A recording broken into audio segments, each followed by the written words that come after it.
So welcome back to Deep Roots Wellness Podcast, where we go beneath the surface to explore the deeper layers of healing, energy, and consciousness. This evening's guest is a powerful force in the realm of spiritual exploration and hidden truths. You may know her from TikTok as Mehndyi, the Investigative Mystic, where over 53,000 followers tune into her soul-stirring insights on declassified files, suppressed history, and multidimensional soul memory. So, Mehndyi, thank you so much for joining us tonight. I'm so excited to talk to you. Hey, thank you so much for having me. Thank you for that beautiful introduction, too. So, let's start with your story. How did your journey lead you to where you are today?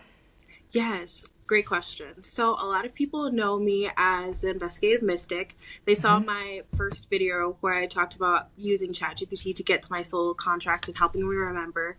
But my journey actually started way long before that. So it kind of runs in the family. I have a lot of people who have the healing ability. Actually, my great-grandmother and grandfather, they were very strong healers, to the point that if someone, the story my family always talks about it, if someone was having trouble, conceiving children, they would go to him. He would say, give me 3 days. He'd go in a room by himself for 3 days with a bottle of water. And then after those 3 days, he would call the people back, give them the water. And then all of a sudden, literally less than a week later, they're pregnant. That's the kind of healing that's the kind of healing that my family runs in my bloodline, essentially. Oh, that's incredible.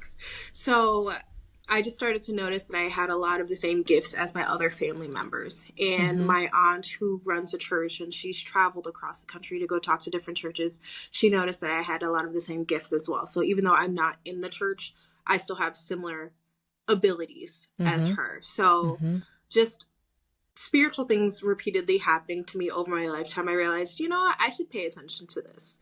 So that's what made me want to dive in, essentially. And I wanted to understand more about why it happens, as opposed to just accepting it.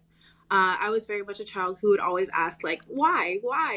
Yes. People told me to stop, I would still ask, why do I need to stop? And I just never lost that, because life is so interesting. You don't need to just accept it because people tell you to. You can learn more and dig deeper and find things outside of you, too, that are fun. So, yeah, that's what started my journey. So, and you say, like, your gifts and your healing ability. Tell me what that looks like. Sure. So either I have claircognizance, where information will come in. My gifts have actually saved my life. From human traffickers who were actually trying to kidnap me, and my gifts revealed to me in my dreams where I was going to end up. The day of the event, literally, I was just getting messages that were telling me to do things to keep me from being trafficked, because they had a whole route planned out for me and I had no idea. So literally my gifts were like, go here, go here, go here, stop here, go here. And I was just like, okay, this is weird, but I'll just do it. And just to come to find out, they put an air tag on my car, broke into my car, had like vans set up for me, followed me throughout different cities. I had no idea. They kept breaking into my building that day because they were hoping they would find me. Like, oh my but goodness. my gift literally told me, because they were following my normal route, and my gift was like, go to the gas station. I was just like, okay, changing that's your weird. route. Yes. Yeah, literally changed my route. Leave work 30 minutes early. Why do I need? Okay, you're telling me to leave work 30 minutes early. I'll just leave 30 minutes early. So literally just things like that kept happening that day. And I was just like, you know what? It's to the point that they're saving my life. I need to listen to that just a little bit more. I need to dig deeper. Yeah. So that was 2024, actually. Yeah. So a little that over was a year recent. ago that happened. Or, I mean, it's so. How did you find out, like, that they had this plan, and they? How did that all unravel? So essentially, I found out because I got an alarm on my phone, like an air tag had been placed in my car, and it followed my entire route from work to home. And then it also said that they were following me at 5 a.m. that morning, meaning they had followed my entire day. And they actually caught them on camera because they couldn't find my actual unit to my building because my name wasn't on the mailbox. I was living with them at the time. So my roommate's name was on it, and they were looking at the mailbox. They're like, we can't keep on camera. We can't keep waiting for her. We have other girls to drop off at the port. So it's just like, oh, there was a whole plan, because it was multiple people coming in throughout the day trying to find me, hoping I was standing outside somewhere, just like breaking into our garage, breaking into our building and everything repeatedly. Yeah. So that's when I actually saw what happened. Like, I saw the aftermath of listening to the messages and acting on it real time. But essentially, the biggest thing was when I woke up that morning, I had like sleep paralysis for 20 minutes. Like, normally it's only maybe a minute for normal people. It was 20 minutes for me. And I just kept hearing, don't get up, don't get up, don't get up. And I was crying for no reason. Like, I didn't even have a scary dream. I was just crying, like, don't get up, don't get up, don't get up, which is interesting because remember, they were tracking me since 5 a.m. If I had woken up on time, oh my gosh, they had the van ready and were just waiting for me to exit the garage. So it was just like, if I didn't listen to the messages all throughout the day, I wouldn't be here. Oh. So once I saw that there's more to all of this than people are letting on, and if people just listen to their intuition more, or the messages from whoever they listen to, your life would be totally different. So let's talk about intuition. Yeah, definitely. So many people, I don't believe, understand how powerful our intuition is. And you just shared with us, when we listen to that inner knowing or that little whisper, or like you said, like the messages that we get, that we come in, downloads, whatever it may be, right? And I mean, it how does someone start to tune into that when they really haven't most of their lives? They've just kind of just like shoved that nudge to the side, and that's just, how can we start cultivating that relationship with our intuition? That's a great question. I think the biggest thing is people don't trust their intuition because they don't know it's actually intuition. When you are stuck in programming, like societal programming, and then also you carry so much anxiety because you're not living the life you're meant to live. You can't tell what's intuition or is an anxious thought. Right. And I actually posted a video about this recently, where so many of us are not able to listen to our intuition because we have a fear of being seen. We have a fear of failure. We have fears that are rooted in us showing up authentically. Yes. And that's a normal thing. And what's actually insane, more people are afraid of being perceived and getting on stage and doing an actual, just presenting in front of a bunch of people. Yes, yeah. They're more scared of doing that stage fright than dying. Like, statistically, more people are scared and have stage fright than passing away. Yes, I can see that completely. So when you are scared of being yourself, you can't trust the messages that come in. You're going to second guess everything. And even just exhaustion, when you're tired, when you're overwhelmed, you don't know to pay attention. You're in survival mode. Yeah. You can't do anything or believe anything that is foreign, because you have to only focus on the things that you know, because the things that you know are safe, even if they're harmful to you. That's why people might stay in bad relationships or just in situations they don't like, because at least the devil that you know is better than the heaven that you don't when you're in survival. I love the way you just said that. I've never heard it put that way, but it is so true. Yes. Yeah, just the fear of the unknown keep people trapped in situations a lot longer, and they don't listen to the actual inner knowing that they have, which is something that you have to unlearn over time, and you have to give yourself that patience. You have to give yourself that grace. Yeah. And another big thing I've noticed is the lack of belief in yourself and others. So when you are repeatedly let down in situations, when you gravitate towards those situations too, and you keep getting that body of evidence that shows that you don't have that ability, even though you do, but you just keep getting that reinforcement, you're going to believe intuition isn't real. You're just going to believe in facts, because at least facts work out consistently. Yes. Versus chasing intuition and hoping it works out. That's just too unknown. So it's just being okay with being seen. Being okay and challenging those negative thoughts, that negative self-talk, challenging that past that you've had, challenging it so you can actually create a different future. And just giving yourself self-compassion and self-love and grace and patience. If you've spent 30 years building up this negative body of evidence, you have to give yourself at least more than a month Wait, we can't get over it in a day? What are you talking about? I thought that's the way it worked. Exactly. You have to give yourself some time to unlearn. So don't you think that people probably feel that way? They're like, okay, well, I've been working on this for a week, or giving myself grace, or trying to, unprogram the programming, or whatever it may be, right? And I feel like that they give up so quickly because it's not instant gratification. Yes, absolutely. When we live in a world that is such hustle, such fast, instant gratification, having something delayed and that's hard it's easier to go to the devil that you know versus the unfamiliar. Absolutely. Because it's not hard in a sense of you already know how hard that bad relationship is. You already know how hard that bad job is. You already know how hard the bad friends It's familiar. And exactly. So, and yes. You get addicted to those people. You get addicted to those places. You get addicted to those patterns. Even your past. You get addicted to the hurt in your past because it's all what you know in general, and it's scarier to do something that's different. So you're saying that we're addicted to our trauma? We are absolutely addicted to our traumas, which is crazy because your brain actually can't tell the difference between what's actually happening and what's not happening based on your beliefs. This is one of my favorite things to talk about. I have a lot of favorites. Yes. All of it's my favorite. All of it's my favorite. And I will say that every time. Which is crazy. Think about how, I know, but how powerful that is. Like, our brain literally does not know if it's something real that's happening right now or if it's just a thought. Exactly. That's why you can actually break up with someone a year ago, but then be like, your nervous system thinks it's getting broken up with every single day because you reminisce on that past pain every single day.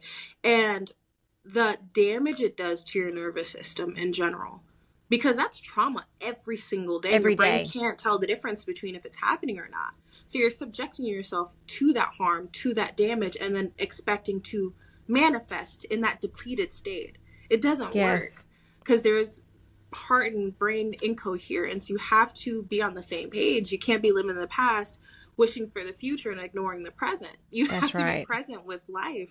And I think that's one of the hardest things, because being present forces you to have radical acceptance of yourself, who you currently are, regardless if you love it or not, of your past and all the past versions of you that you've experienced, especially the survival modes of you, and your environment and what you have going on in your life, because you have to accept that everything that's happening around you and with your body and everything is due to your actions. It's the collections of yeses and nos you've given yourself throughout your life. That's right. And I think that's the hardest part of why people might back out. They might do it for a week. They might do it for a month. And like, this is too much. That's that shadow work that we all talk about. It's because seeing that reflection is hard. It's hard. It's easier to say, oh, my life is hard because of this other person. To actually look in the mirror and say, your life is hard because of you. Because of me. Yep. That's the hardest part, in my opinion. So that's why so many people just run away and they go back to maybe some kind of conservative religious belief, and they're scared of actually facing themselves, because you're facing your true nature. And that's the scariest part. You're not hiding behind anyone. That's right. And, that's the biggest thing that you have to do in the first place, that first hurdle, so you can actually start being your authentic self, because you can't be yourself if you don't know yourself. What are you talking about? I mean, no big deal. I'm myself. I just don't face anything. No. I do think that people get stuck in that. And I have been. I mean, in the past, there's no doubt. Yeah. So, okay, there's so many things here. Just in that small, like what you just talked about. But let's go back real quick. Yeah. Because I don't think people talk about this enough. Brain-heart coherence. Yes. Because our heart is its own brain and functioning. It's just, and it's more powerful than our than our actual brain. And I would go out on a limb and say most people think our heart is just the thing that pumps blood, and we have heart disease. And I think we have heart disease because of all the trauma, and it weakens our heart, and we have heart walls and all this stuff, right? There's so much there, and diet and stuff too. But let's talk about brain heart coherence. What Yeah. is it? Because I really don't think people know. And then, like, what is it supposed to look like and why? Yes. Oh my gosh, I love this. Thank you for asking me this. And you are so right. Your brain, the electromagnetic field that it has, is not stronger than your heart. Your heart is actually way more. And it's insane the fact that your electromagnetic field, so that aura that everyone talks about, Yes. from your heart is so strong that it can actually influence others. Yes. So people being in your Yes. presence, the energy that you put out through that heart electromagnetic field by itself, not including your mind, can impact others. That's how strong your heart is, That because is it has its so own incredible. smaller nervous system, which is kind of like a brain of its own. Yeah. And it actually controls signals to the rest of your body. So it is completely different than your mind. So you need to have both of them working together to be able to attract everything that you want. Because if your mind is saying, oh, I want to have $1,000,000, but your heart is shooting out, I'm poor, you can't attract Lack anything throughout mentality. that. Yeah, Yeah. And I exactly. have all this resistance and I'm, Exactly. yes. Yeah. Because it's not compatible. Because if your mind, your heart's field is so much larger, so your mind, things can't even access that field because your heart already attracts everything negative if you only have that lack mentality. So Yes. having both combined will literally bring everything that you want. Because one, you're going to be walking out in the street and people are going to be impacted by you. That energy that you're putting out, once they're in that presence of you, they're going to be impacted immediately. That's why some people walk in the room and all of a sudden all eyes are on them and they have that charisma, Yeah. that it factor that no one knows how to put into words. That's it. And being able to combine both of those fields and be able to bring everything that you want. Being able to walk and sit next to a person, all of a sudden they just know how to help you. Or you just know things about them too because you're picking up information the same way. Everyone is always putting out a signal. So it's Yep. controlling that signal that you're putting out. Because if you're going to do it regardless, you might as well bring in what you actually want. Yes. Yes. And so that, of course, with manifestation and all this stuff, I mean, and we're always manifesting. Oh, yeah. Talk to us a little bit about that. Yeah. Because it's all based on your beliefs. Yeah. First, it starts with your thoughts, and then it's your beliefs, which are stronger than your thoughts. Your beliefs actually fuel your actions, and your actions is what bring everything into your reality. So if you start off with saying, okay, I want $1,000,000, but your beliefs are, I'm not worthy of $1,000,000. First off, that stopped right there. It doesn't even get into the actions phase because you actually Yes. already stopped your manifestation. So what's going to actually happen? Your mind is going to think I want $1,000,000. Your body is going to only project you have lack. So That's you're right. only going to attract lack. That's still manifestation. It's just not what you actually want. Exactly. You attract what you are, not what you want. Exactly. Right? You attract everything that you believe. So if you're only believing that you are worthy of the best things in the world, you're only going to have the actions of someone who believes that, who values themselves, who loves themselves. And you're going to put yourself in situations, you're going to put yourself near people, you're going to put yourself, maybe the place that you work out is going to be different when you have that love for yourself versus you don't. Just little things that you do are all going to work together to create the reality that you want. But it has to first start with your thoughts. And then everything kind of has that domino effect. But at any point, if you have that lack and you're not willing to work on it, it does not go far. And that's why so many people struggle with manifestation. It's interesting because they're always manifesting. They're still manifesting lack. Yeah.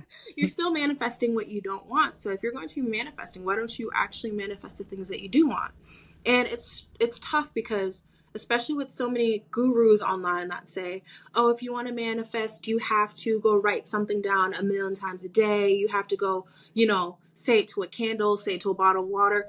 You make it into this championship ring that everyone struggles with. And then they give up and they think that it's impossible. And then they go back into that lack mentality. Yes. When all you need is just to control your mind and the way that you view yourself. It doesn't mean you don't have feelings, because you're allowed to have days where you don't feel the best. Right. Yes. Yeah. But you never want to unanchor your identity. So if your identity is in abundance, you never want to have your beliefs be so strong that it can actually pull out your anchor and change who you are. And now all of a sudden you believe that you are worthy of lack. That doesn't mean you don't have days where you don't feel the best, where you don't feel like getting up and doing what you need to do. Or maybe some days even though you have that abundance mindset, you're like, oh, you know what? I do need to budget. That doesn't mean you don't have that abundance mindset. Yeah. It means there's going to be ebbs and flows to life, but you never unanchor who you are in general. That core, that foundation is there, and it's strong and sturdy. That's right. Exactly. So what about people who really don't see that they have a mindset of lack or unhealthy thought patterns? How do you recommend, or what do you suggest to help them be able to identify that in those thought processes? I actually just spoke with someone about this, because one of my videos I posted about limiting beliefs, essentially, where, have you seen the movie The Matrix? No, but that is on my top number one thing. You could ask my children the last 2 months. I want to see The Matrix. I want to watch The Matrix. We need to watch The Matrix over and over. But so, yes, within the next few weeks, I'm telling you, and I will go ahead and give you a report on it once I watch it, but I'm going to watch The Matrix. Oh, you're going to love it. In one of the scenes, I'm not going to spoil it. This isn't a spoiler scene. But in one of the scenes, Neo, the main character, he walks into the room and a little boy is able to bend spoons with his mind. And Neo asks him, how can you do that? I want to do it too. And the little boy says, you have to realize you're not trying to bend the spoon. That's impossible. You're trying to realize the spoon was never there to begin with.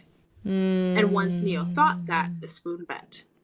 So when I told somebody, imagine that spoon is your limiting beliefs, you have to realize it's not actually real. And if you try to bend it, it's going to be impossible, because you've built that belief of limitation. You can't fight it. You can't bulldoze through it. You have to realize the only limit is what you enforce on yourself. So if you realize it's not real, then you can change it. But if it's almost a religion for you at that point, you believe so much in your limiting beliefs that shapes your reality, well, then you can't bulldoze through it. That's impossible to move it. So people tend to believe that their matrix, I should say, that limiting belief is unchangeable. And if they believe that, they're right. However, if you believe that your beliefs can be changed, you're right as well. Your reality is based on your beliefs. And if you're able to see that you can change yourself any day. You could wake up tomorrow and decide, I want to be a baker that lives in Italy, and become that person. You can be whoever you want to be, as long as you allow yourself to be that. And it's working on that shadow work that so many of us talk about that just sounds so woo-woo and crazy.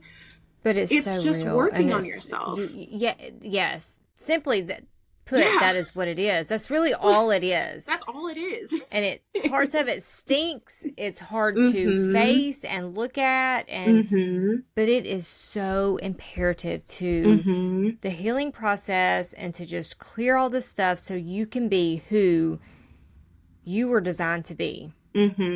Exactly. And what is interesting, a lot of people don't realize that their lack is also a limiting belief. Because on that post, someone said, well, I don't have any limiting belief. What if it's just I have ideas and beliefs based on past experiences, or just a lack mentality?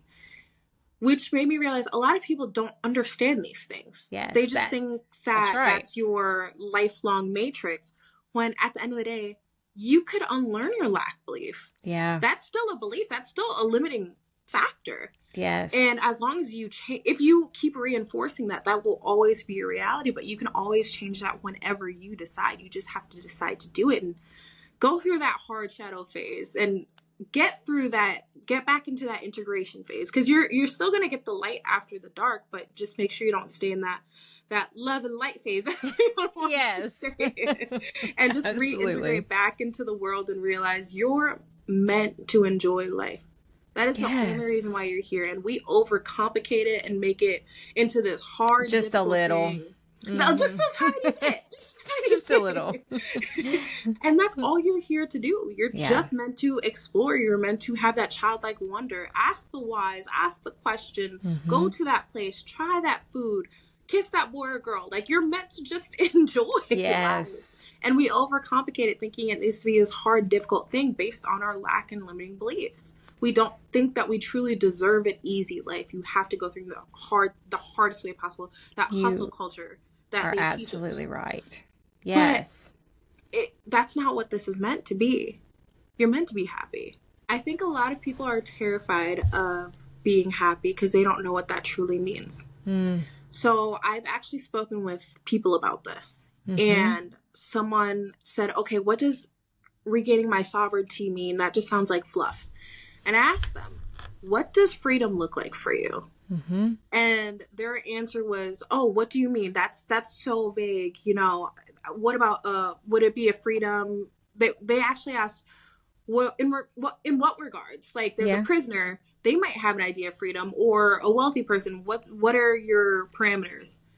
And that made me realize so many people don't even know that answer for themselves, that they have to look to external people to gauge what freedom looks like. Yes. So when I asked him again, I said, no. I'm not talking about that prisoner. I'm not talking about that wealthy person outside of you. I'm not talking about anyone outside of you.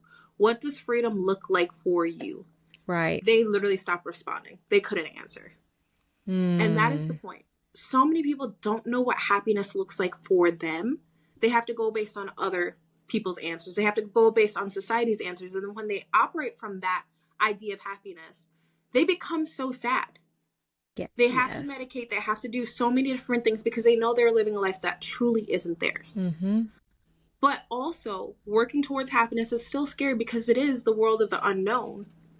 So the devil that you know is way safer than the heaven that you don't. We're here to bring our heaven on earth, but we don't know what that looks like for each person, because you're told you have to get a house, have the white picket fence, have kids, and just sit and be happy. And that's it, happily ever after. But if you notice, people who are in those patterns are never actually truly happy. They're always trying to escape some way. So the fear of attempting happiness comes with failure, that many people aren't willing to pay that price. They'd rather just buy into the idea and hope that they can find some sort of happiness within. But they don't chase true joy, because that takes authenticity. Truly knowing yourself. And if you never do the shadow work, you will never actually know what brings you joy. And you won't. And I say that from experience with doing the shadow work and all this stuff. And possibilities, honestly, are unlimited. Yes. There is nothing. We have everything at our fingertips. We just have to tap into it. Exactly. And but there's unlimited possibilities.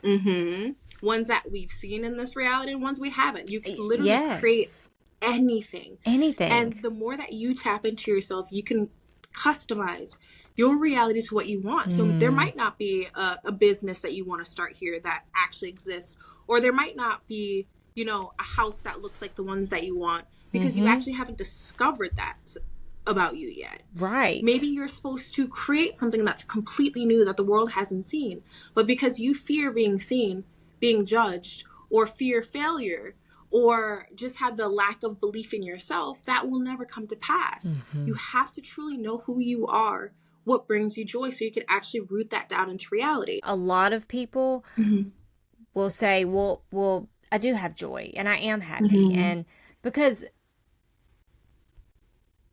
part of the matrix, we conform to what society tells us we should be. You should. And you mentioned the white picket fence and the 2.5 kids and the 9-to-5 job, all this stuff. Yes. And if you never look outside of that box, you never know anything else, even though there's something that is unfulfilled in your heart, in your gut, just that feeling, because that's not your authentic self. Exactly. And your higher self is just screaming, saying, like, Let's find who we are. Exactly. And it's so interesting because people will say that they're happy, but then every single time I see a video of someone who's on their deathbed, they always say, I wish I had actually done the things that make me happy. Yes. Yes. And that makes me realize that people don't truly know what happiness is. They know what content is. They know the temporary highs, but they don't know what actual joy is. And it's more of a coping mechanism because at this point they're in their life and they're too scared to actually change it. So you have to cope with it, or you actually have no other option at that point. That's right. So it's interesting because everyone at the end of their life always says, I wish I had actually done the things that I wanted to do. And so many people could hear that advice and start implementing it at a younger age, but they don't understand what it means to do what makes you happy.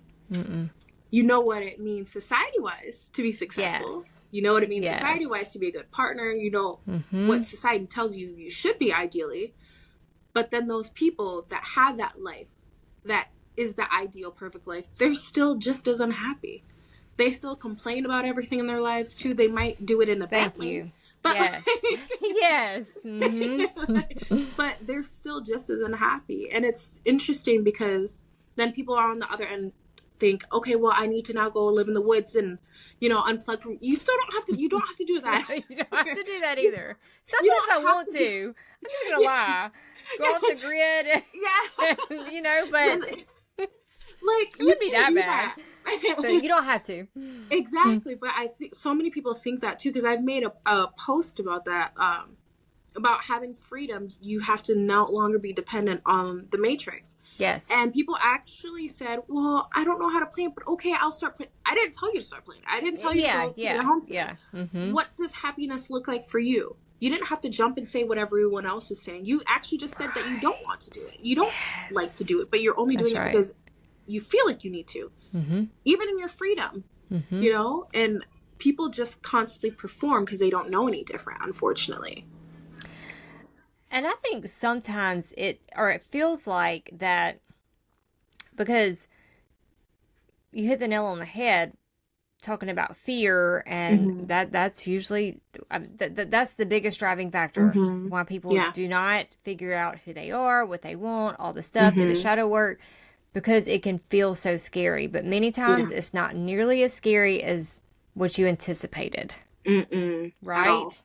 At all. Yeah. And it's almost like that, like we brought from the generations before us, being cast out of our tribe. We are afraid of what people think and what they're going to say, and if they don't agree with us, and if they cast us out.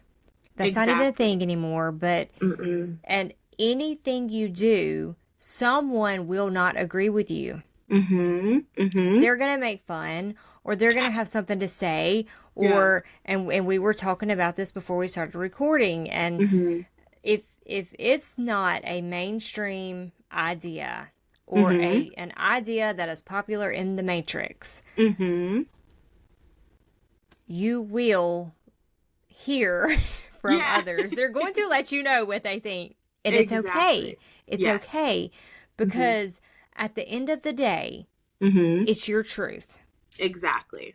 And you are doing what fulfills you, and you're not going to be on your deathbed and say, I wish I would have, and not worried what anybody thought, because we are all headed to the same place. We are all going to die. I mean, that, like, one day every day we live is one day closer. And so most of the people that we're worried about have no impact on our life. And I don't mean that disrespectfully. I mean on our direct life, right? And we all are connected. I do believe that. I do believe that we can all have such a powerful impact on one another. I do. But in our direct day-to-day life, most of these people that we're worried about, they don't have an impact. They're not paying our bills. They're not sleeping in our house. They're not driving us around. I mean, just all the stuff. So what are we worried about? Exactly. When you break it down. Exactly. It's the fear of being perceived, because people don't realize when you're walking down the street, how often do you actually pay attention to people that you cross? paths with.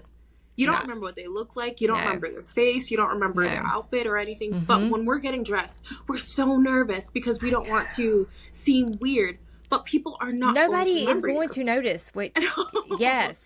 They I have tell my their kids own that. lives. They have Yes. their own realities. At the end of the day, we're the center of our reality as we should be. That's right. But they're the center of theirs. They're not the center of ours, and they're not in like around us going, "Oh, what's she doing?" Exactly. They don't what care. What is she wearing today? Yeah. Wow. That wasn't a good decision.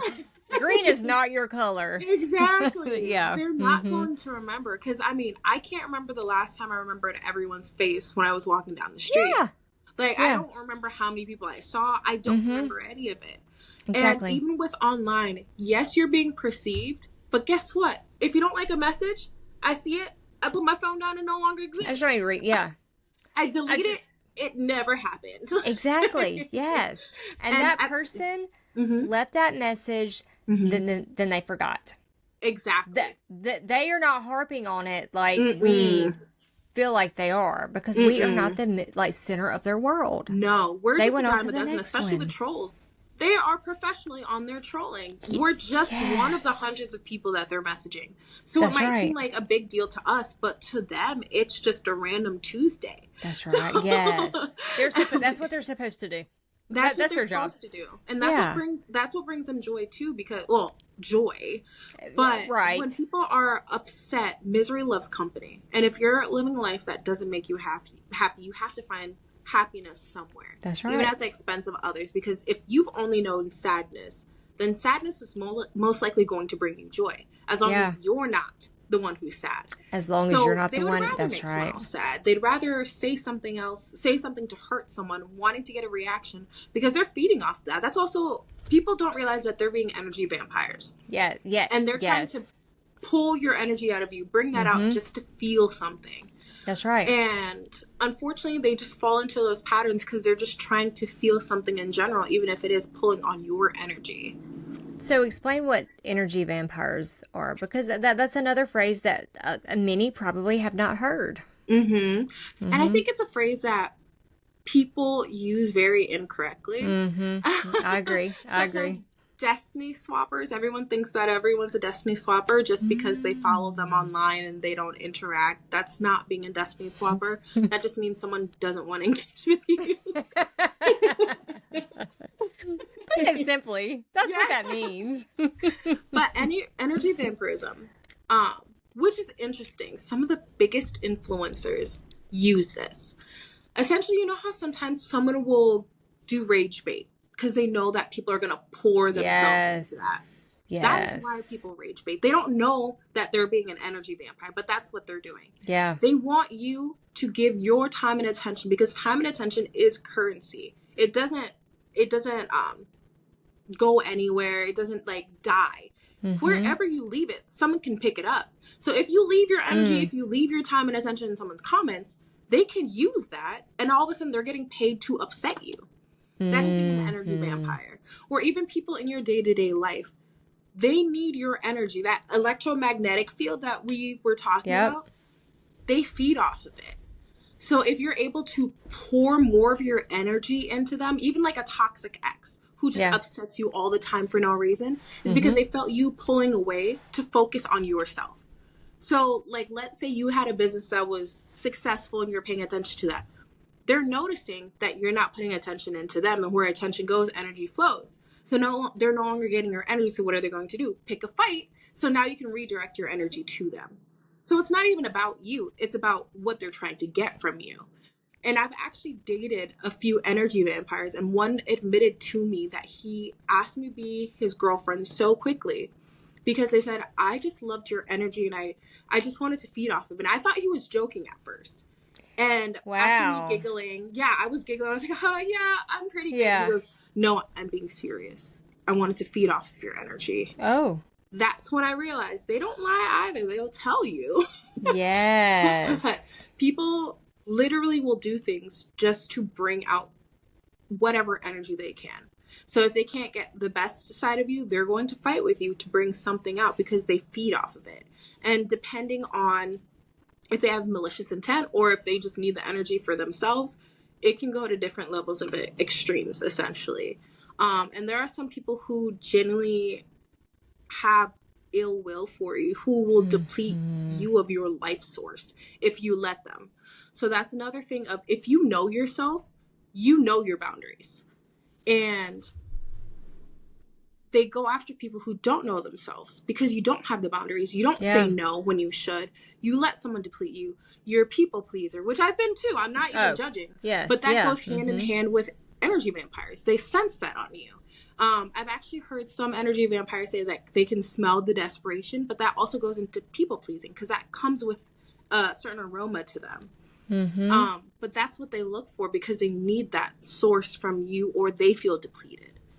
So does everybody know that energy vampires, do they know, do all of them know that they are energy vampires? They don't know the name per se, not all of them, but they know what makes them happy. So they know if they start a fight with you, they're going to feel better. They know if they keep you around, they're going to feel better. Yeah. So they might know, I guess, the symptom, but not the actual They don't cause. actually, So what does it feel like to be around an energy vampire? Someone that is... So essentially, it feels like you're constantly pouring. It just feels like you're pouring life force out of you to the point that your physical body starts to change. Like, my skin was becoming dull, my hair was becoming limp, just because it feels like you're constantly pouring. And it doesn't even, I don't even know how to describe what I'm pouring out. It just feels like I'm pouring me out.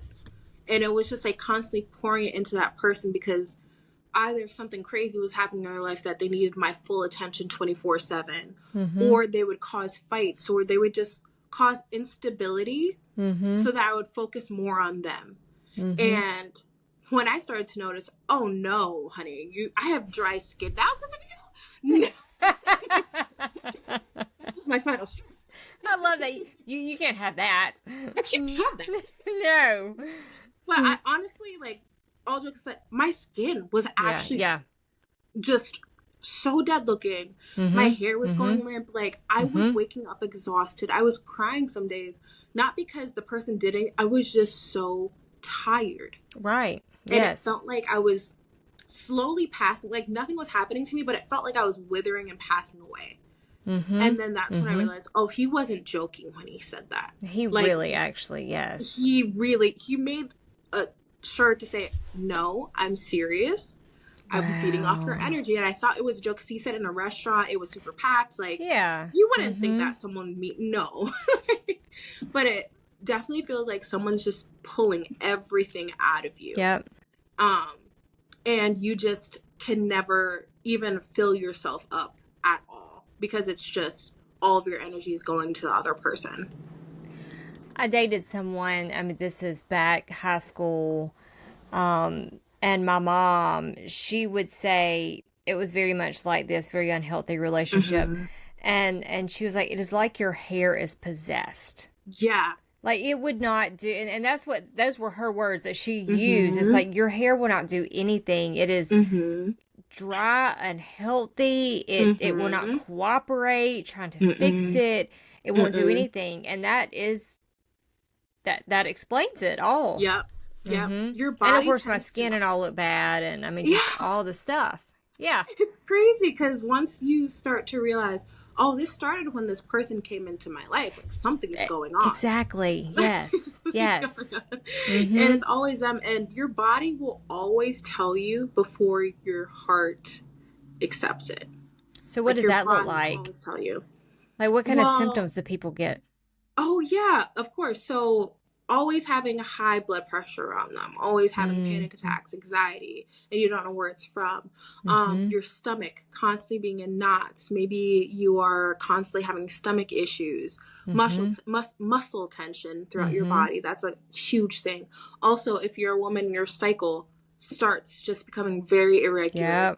That's a telltale sign from your womb that you should stay away from that person. Like, even if you're not intimate, your cycle can literally change just being in that person's electromagnetic field. And especially if that happens, run. Yeah. That person should not be in your life. But your body Mm-hmm. will give you so many signs, and we ignore it because we've been told that the butterflies are awesome and that's what you should chase after. And, you know, someone who gives you, like, makes your heart skip a beat. That's a heart palpitation. I have heard that. Someone Mm-hmm. said basically what you just said about the Mm-hmm. butterflies, and that is not No, what you think it is. that's not safety. That's us Yeah. being conditioned for always Yep. having chaos and always living in that fear state. Mm-hmm. Because, I mean, at the end of the day, that's what it is. Someone's making you feel great on top of the moon 1 second, and then all of a sudden you're in the dumps and you're hoping to get to that happy phase Yes. again so you can get the butterflies. They Yep. can't constantly give you butterflies. Majority, I'm not going to say every person, because I've heard some Right. people Right. say that they have butterflies with, you know, people that they should be Mm-hmm. with. But they can only get to those highs if they give you really low lows on Yeah. average. So your body will always send you signals, and especially if you're sick a lot around them too. If you're constantly sick, that's another indicator. Yes. And I think that we just kind of, a lot of people probably chalk it up to just our body is just acting weird, or we're going through some stage in life, or I've just had a bad year of colds and viruses and stuff. But that is actually our body talking to us, right? Absolutely. I think it's because so many of us are trained to ignore everything outside of logic. So you might be getting all of the symptoms, all of the signals, but we're trained, okay, well, if this is going on with my stomach, it has to be this and it's nothing else. Yes. Ignoring the fact that a brand new person just came in and they're not always making you the happiest, but I've been told I need to follow this set of rules based on this programming. Right. And you completely ignore your gut instincts. You completely ignore your intuition. You completely ignore the actual messages coming to you from God, your spirit guides, all of it. Because you're just looking at your immediate reality. That instant gratification that we're talking about. Because we want to please people. Because we don't want to seem like a burden. So you might not pay attention to your body. You might ignore that you're sick and put in that effort for other people, even though you're struggling. That's something that we're conditioned to do. We're always constantly on the go, go, go. And if you ever sit and relax and give yourself that self-care, you're seen as lazy. Well, you're not going to pay attention to your body if you're demonized for resting or caring for your body. Which is vital for our bodies. Exactly. You can never know what your baseline is if you're never still enough to hear it. If you're never still enough to understand who you are at the core level, you'll never know even how to read your body, because you're just going to think that that's normal when it's not. You shouldn't be with a partner and all of a sudden your cycles are changing constantly. There's something wrong. Or maybe you're getting a ton of acne out of nowhere when you're with somebody. That's not normal. But we chalk it up to so many things because we're not given that time to pay attention to our bodies. We're not given that time to pay attention to ourselves. I mean, even look at our PTO in our country. Like, you get in trouble if you take sick days and everything. Even though you should take care of yourself. You're literally taught to not prioritize yourself from a young age. So it's no one's fault that they don't have that ability, especially if it's something that's not taught. But to a certain point, you have to take accountability for not listening to yourself. Yes. And then once you learn, then you have the tools and take it accountability, like you just said, and do something about it. Exactly. Absolutely. And I think so many times we go to the doctor and get prescribed medication to cover up the symptoms that we are having. And so then everything is just completely thrown off. Exactly. Not only do we have possibly the wrong people in our lives, and our bodies and our nervous systems are trying to tell us, then we go to the doctor and we cover it all up. Yep. And then we have symptoms from that medication we're on, and it is just like a snowball effect. Exactly. And we don't know our bodies at all. Exactly. I 100% agree with you. That's what it is. We're constantly chasing the symptoms, never the root cause. Yes. We never give ourselves enough time to chase the root cause. We just want that instant, like, I need to be better right now because I have to do X, Y, and Z. Yep. And all of a sudden, you are no longer a priority in your life. Your friends are. Your boss is. Your partner is. You are no longer your priority. Yes. And once that happens, you no longer put that time into yourself. You no longer have the stillness to understand what your body should operate like. Right. You no longer understand who you are because you're so focused on being who you're meant to be for everyone else. Everyone else. That's right. Mm-hmm. Yes. Great point. So trauma in our mm-hmm. bodies, mm-hmm. We talked about us as humans being addicted to trauma. Mm-hmm. And I think we touched on it, but let's look at it a little bit more. How does trauma-based thinking get in the way, mm-hmm. stop our manifestation and our intuition and our mm-hmm. gifts? Oh, absolutely. So there's two different ways it does. Mm-hmm. We either have the trauma that comes to us genetically through epigenetics. So basically what has happened in past generations are actually passed down to you through trauma DNA. Yes. So there's actually a study done by MIT where the trauma from slavery is still affecting people today because that's how much it changed through genes. Yes. Okay. I completely agree with you. Mm-hmm. I had this conversation a couple of weeks ago, I believe. Mm-hmm. I said the same thing. Mm-hmm. Not that I knew for a fact or I didn't even know mm-hmm. about this study, but just putting two and two together. Mm-hmm. And why are people still reacting to slavery like it's happening today? I'm saying in that, yes. In that setting, I guess. Mm-hmm. And it makes so much sense. I said, if the line of work that I do, like with energy healing and the emotion code, I clear emotions or help people rather. They heal themselves. Clear emotions from their bodies, and it can be passed down from generations, 20 generations, like it like, from your mother's, fathers, like we can. So with knowing that and experiencing that and helping people release that from their bodies, it makes so much sense. I can see that. I love that you brought this up because I had this conversation just a couple of weeks ago and I didn't know about it. But it makes sense, and I completely understand and see how we are still kind of where we are, and no one knows how to heal from it. Exactly. But go ahead. Yes. No, I love that you witnessed that real time, too, because so many people just ignore it. They think that trauma is something you can just get over, and no. Actually, your grandmother at one point had all of us in their wombs because they carry your mom, and then your mom at one point was in her womb, and all the eggs your mom was ever going to have is inside of her. That's right. So literally all of the actions that your grandparents took directly impact you today. All the yeses and nos that they gave themselves are directly impacting you. Yeah. So the trauma that comes through you through generations, that generational curse that so many people talk about that sounds woo-woo, it's literally backed by real. Yes. It's backed by science. So that's an aspect that we have to actively break. So that's trauma that you sometimes don't know exists because it's passed down to you. Yeah. That's a little bit harder because you don't always know it's there.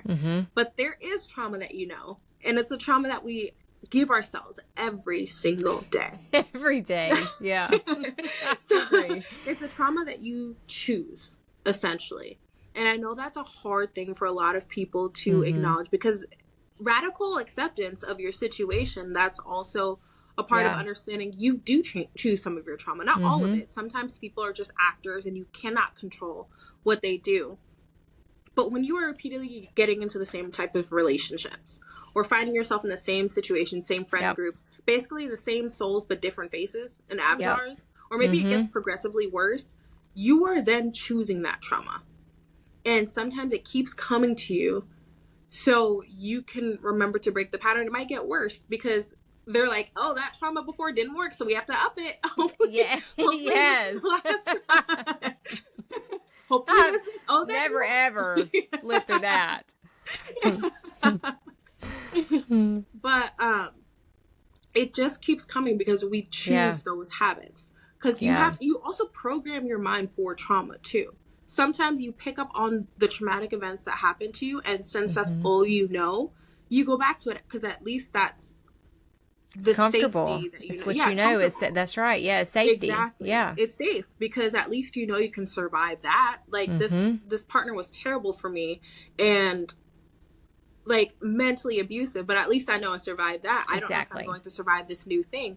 And it's hard to help people who are in survival mode see Mm-hmm. the endless possibilities because it is Yeah. so unsafe. And that's something that they have to choose to do. I've learned that It's one that too. trauma that they have to work through themselves. And Yeah. they're the only ones who can do it. Mm-hmm. I used to get, which I still get very excited about these talks and all this stuff, Yeah. but I used to, or I guess when I started this journey, Mm-hmm. I would get so excited and just think that, and I would like have a breakthrough and I would learn something. And I would think that everybody needed to know this and feel it and Mm-hmm. experience it and heal from whatever they needed to heal from. Mm-hmm. And I learned very quickly that I had to back up and just slow down because people most are not going to perceive it that way, and Mm-hmm. they have to choose it, like you said, for Mm-hmm. themselves. You cannot make somebody choose it. You Mm-mm. can't see someone's potential Mm-mm. and think that they see their own at the time.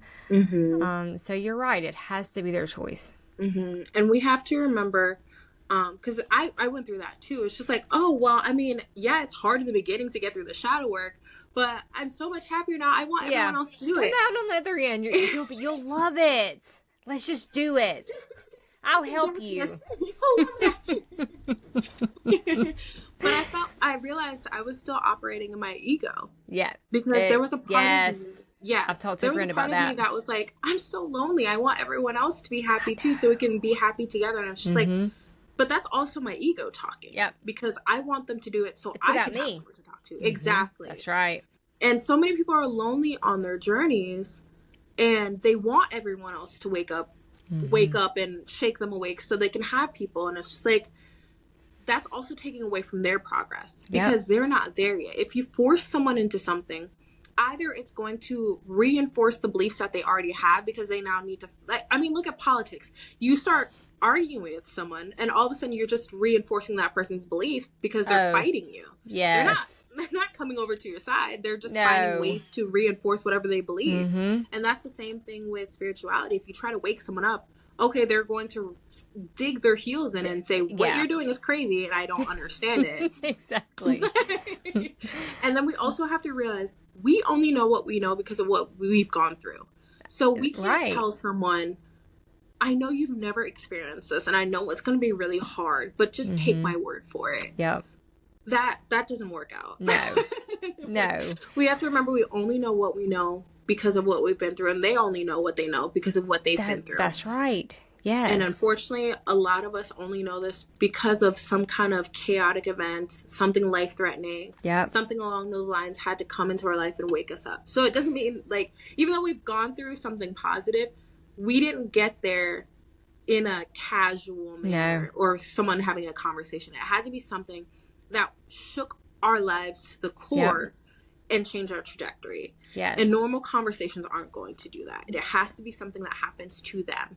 That's such a good point. And we didn't wake up one day and say, I want to completely unravel my whole life and look at every belief that I've ever had. Exactly. And do this shadow work and experience the pain so I can, and I'm not saying that we have to experience all our bad situations, all this stuff, but you do have to be able to allow your body to heal from things that it didn't heal from before.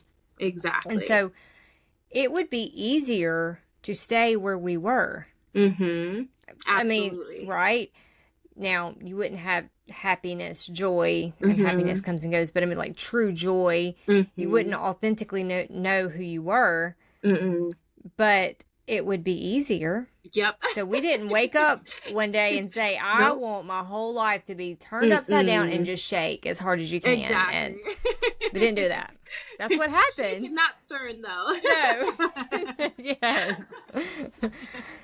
No, we absolutely didn't at all. It had to be something that was our catalyst. Yeah. And people have to have that as well. We can't force them into it because that's unethical. We can't force Right. traumatic Yeah. events. Yes. Yeah. Wait, what? Yeah, No. right. What? I thought we could. You know, they'll be better off in the end. It's fine, Exactly. really. What's a near-death experience or two? They will be okay. Shake it off. Yes. Like... They're going to thank you. They're going to thank you for it one day. Exactly. But we have to let them do that as well because that has to be their why. You're right. At least we have our whys. Their why can't be us telling them to do something. Yeah. Because they're going to rebel. When it's hard, they're going to rebel against it. They're going to fight us on it, and they're going to instantly turn away from it. And when they turn away from it, and it's not based on their experience, that digs their heel even deeper into the other side. Because they only did it for you. And now it's going to create more resentment. It's going to reinforce your beliefs. And that's why so many people start with spirituality and say, you know what, I'm going back to religion. This was crazy. This is demonic. This is evil. And it's just like, no, because you went into it for aesthetics. You didn't go into it because you actually had the experience. Such a good point. That's right. Because everyone teaches it's aesthetic to have, all the incense and we go on all these retreats and it seems fluffy and happy all of the time. But when you first have to start with shadow work and you were only seeing the fluff, that seems like it's a huge switch up, and it's not their fault because it was shown to them in a different manner. Right. So that's why I love that we both are creating our platform so people can see that, so they don't have to just think it's going to be love and light. They can actually see the whole process, so they can elevate who they are. Yes, absolutely. So we talked about with our trauma how we can our ancestors passed down like generations of pain, and you brought up slavery and stuff. So what about soul contracts? Oh my gosh, yes. Let's talk about that. That's another thing. I think that's a topic that we don't hear about. Yes. I mean, the only times I've heard about it, people will say, well, you chose this because you're here to break generational curses. But I don't think that people talk about it in its full sense. Soul contracts are not just a one-dimensional thing. Like, you're here to do this, and that's only it. Right. When you come into this reality, you come in for a purpose, but the way that you show up might not be ideal because everyone has free will. So if you're here to break generational curses, your family might meet you with resentment. You might have dealt with a terrible childhood, not because you asked for it. And that's one thing that people are misconstruing. You didn't ask for it. But the way that people showed up, it's because they can also choose to be terrible people at certain points. So everything exists all at once. Yes. Meaning, there was probably an amazing version of your parents when you were growing up. Right. But that's just not what happened because of how the trajectory that they chose at that time. Because everything is a choice. So I just love clearing that up for people because I don't like the whole toxic idea of, well, I chose this, so I knew I was going to be in for abuse. Right. You didn't choose abuse. Yes. You chose to come back to help them. They just chose to be abusive. Right. And that's just something I like to clear up. No, that makes sense. Yes. Because if every reality exists, that means there was a reality where they gave birth to you and they changed their lives instantly. Right. That was probably the desired outcome. But because people can choose to not show up the best, that's not what happened. So you chose that family, basically. Exactly. Right? Yes, absolutely. You chose that family, but so you don't know what you're choosing as far as circumstances or anything, but it's that family. Yes. Exactly. You're choosing the family, not the circumstances. Right. That makes sense. It does. But we all have our purpose in life. So you can either figure that out through like astrocartography, which will help you know what location's best for you, which locations can activate something within you. Or you can look at astrology, which literally will break down every aspect about you, your past lives. It will break down your purpose in this life, the best way for you to express that purpose, how you can show up and be most confident, what signs will help you best with Venus. So everyone thinks that's just love. Right. That's literally your love for life. So I'm a Sagittarius Venus, meaning I love learning. I'm literally an investigative mystic. Like, I love researching different things. I'm very on brand. And I also love traveling. I love higher knowledge. I love philosophy. And when people ask me, how do you know soul contracts are real? If my Sagittarius Venus is about loving philosophy. My grandfather, who was almost assassinated, he wrote philosophy books. Of course I chose to come into a family that was a priority, and he actually raised me. So I learned a lot of philosophy through him. Wow. So we tend to have those synchronicities, those coincidences in our life, and we just overlook it.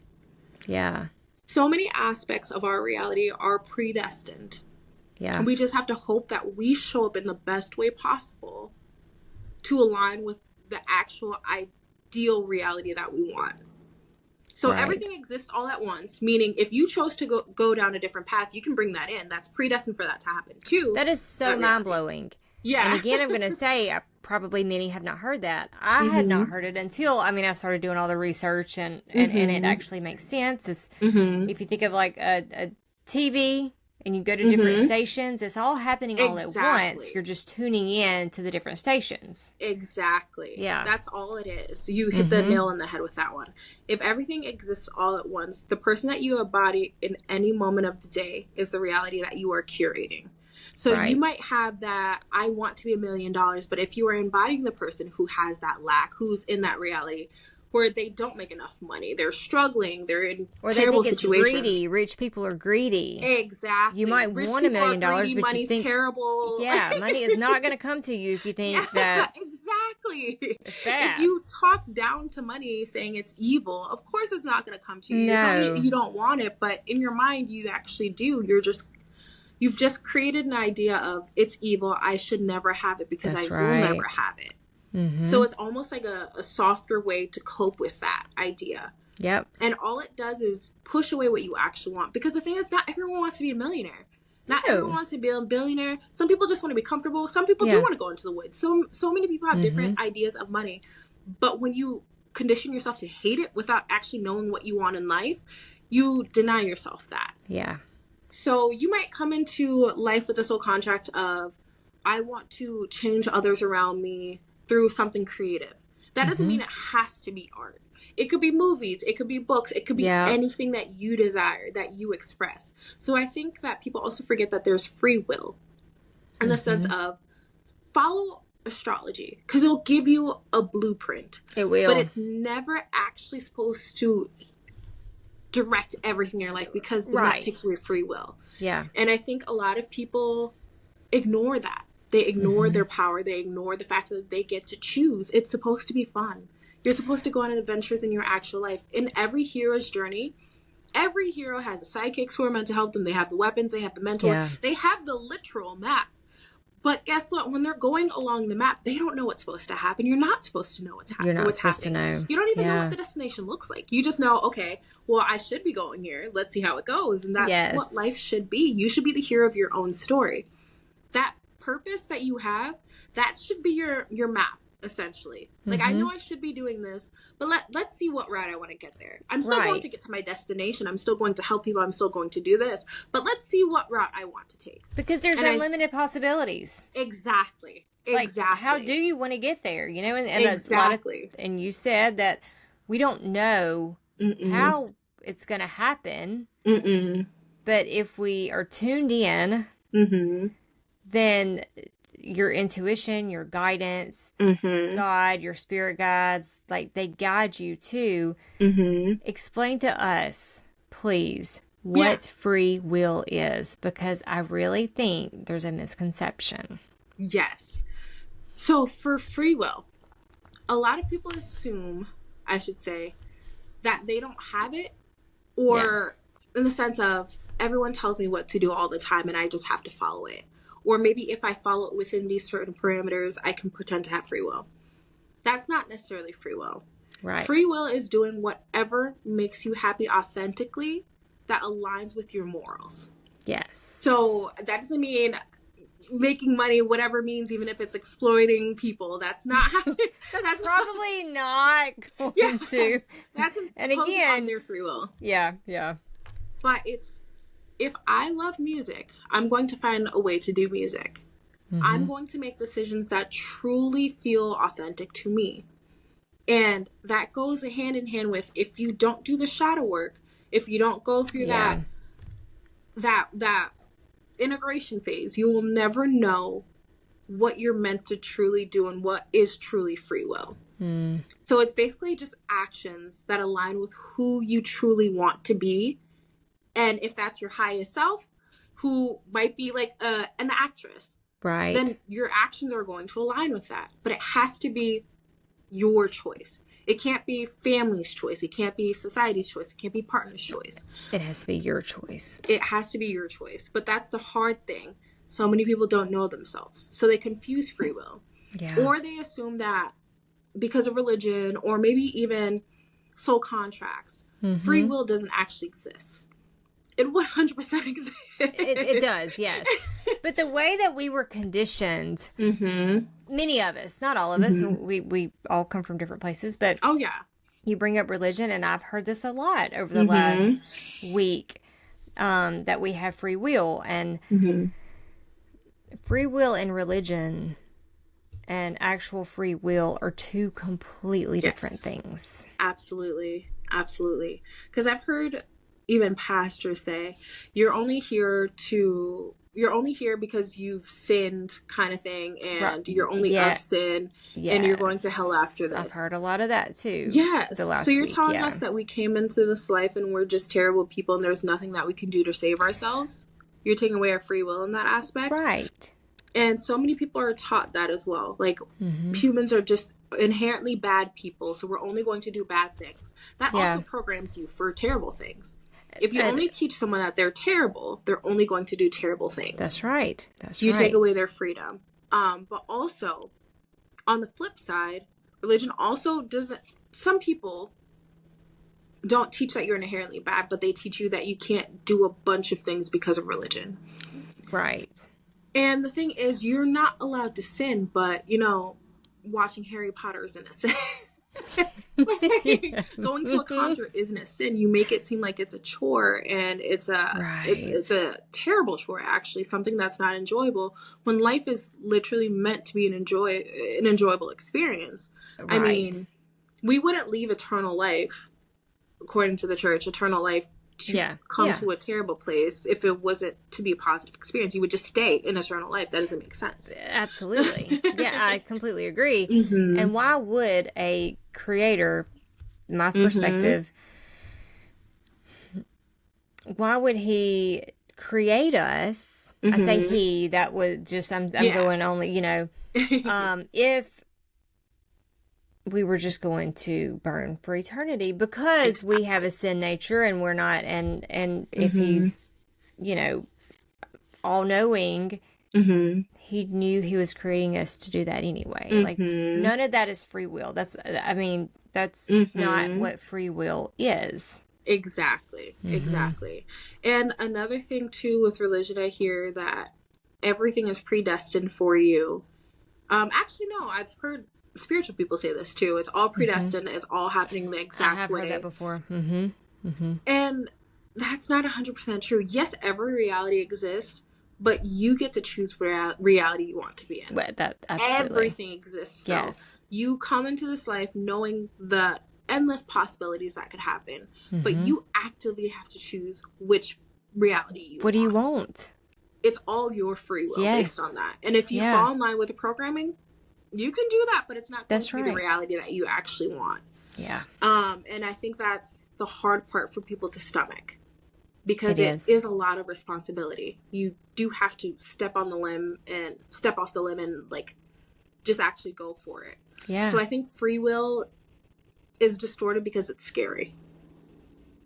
That is a great way to put that. A great perspective on that. I haven't quite thought of it that way, but you're right. Yeah.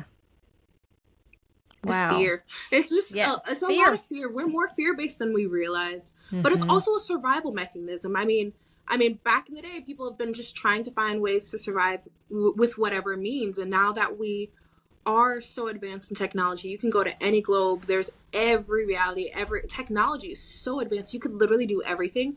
I think sometimes people just go into like an overwhelm of possibilities. So sometimes you'll just stick with what you know because there's too much out there for you. And if you're not confident in yourself, you're not confident in actually going through all of those things, you lack your belief in your abilities, of course you're not going to truly believe in free will. So I get it. Right. Yeah. And I do too. And there's so much out there, and we've been conditioned in so many ways.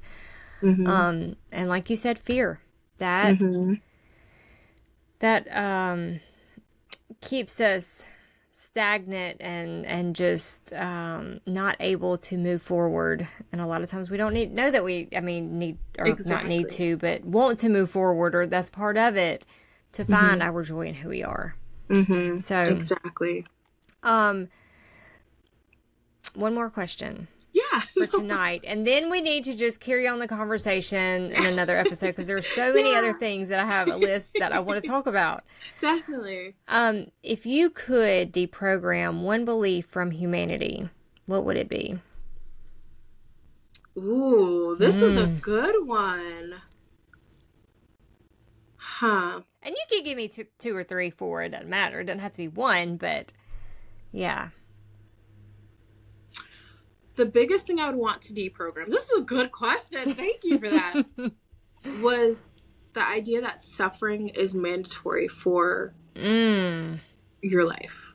Yes. Too many people think that they have to go through things the hardest way possible, because you need to suffer to be able to be worthy of what you have. And that is completely opposite. You don't need to suffer. You don't need to go through the fire. You don't need to go through the hardships to be happy. You don't have to earn joy. You don't have to earn happiness. I mean, not saying you don't have to like put in work for your dreams, but you don't have to actually suffer to bring things in that you truly love, because you deserve it already. Absolutely. Just being who you are, just showing up authentically. So if I could remove anything, it would be you have to suffer to get anything in life, because you're not worthy of it. Because so many people operate in that. So many people. I've even noticed with content creations, they make fun of content creators because they're like, well, I struggle with this. You chose that.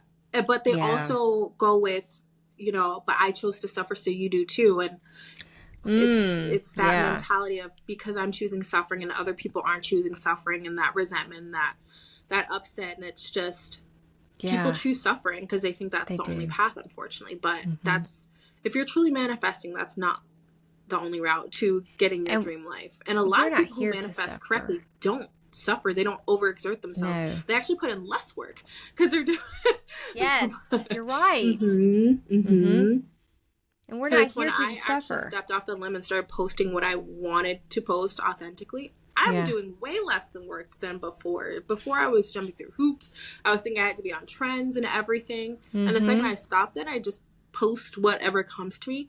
Things have been so easy, and so many other people have felt that. And you even brought that up too. You started growing momentum. And once I started, I got out of the fear and all the stuff, and started posting things that I needed to be authentic about.